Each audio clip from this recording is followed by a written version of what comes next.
এই মুহূর্তে আমি আছি মাইকি মণ্ডপে, মানে যেখানে মা নর্মদার বিয়ের স্থান ছিল সেই জায়গায়। আসুন আপনাকে সেই জায়গায় দেখাই। কি অপরূপ জায়গা, কি সুন্দর জায়গা। আমার সাথে সাধুজি আছেন, উনি আমাকে দেখাবেন। এদিককার পরিবেশটা দেখুন। অদ্ভুত এই জায়গা, মাইকি মণ্ডপ।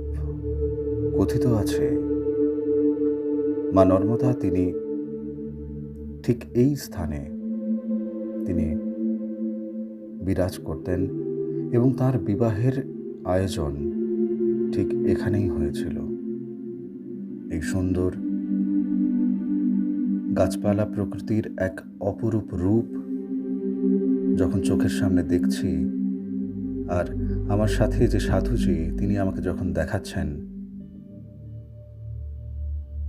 চোখের সামনে তখন হঠাৎ উদ্ভাসিত হলো সেই গুফা। এই গুফা যেমন প্রাচীন, ঠিক তেমনিভাবে এক গভীর অনুভব আপনাকে দেবে। সাধুজি তিনি দেখাচ্ছিলেন অতীতের নানান ঘটনার কথা। এই গুহার ভিতর ঢোকার পর সত্যি কথা বলতে কি, প্রতিদিনের যে ব্যস্ত জীবন, সাংসারিক নানান টানাপোড়েন, সব কিছু থেকে, বিশ্বাস করুন, সব কিছু থেকে যেন সরে গেছে কোথায়। না, এ আমার সামর্থ্য নয়, মা নর্মদা এবং ভোলে বাবার কৃপা। এই কৃপা আপনিও পাবেন যখন আপনি এই ভিডিও দেখছেন।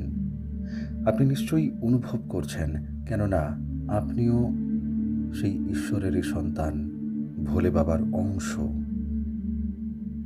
আমাদের শরীরের ভেতর ইড়া, পিংলা এবং সুষুম্না নাড়ি আছে, আমরা জানি। সুষুম্না নাড়ি হচ্ছেন মা নর্মদা, তিনি সিদ্ধিদায়িনী। আসুন মাইকি মণ্ডপ ঘুরে যান। মা নর্মদার কৃপা আপনার উপর বর্ষিত হচ্ছে, আপনি সচক্ষে অনুভব করে যাবেন। আমার এই চ্যানেলে তপভূমি নর্মদা অডিও সিরিজ আছে, আপনি শুনতে পারেন। মা নর্মদার মাহাত্ম্য কথা আপনার জীবন বদলে দেবে।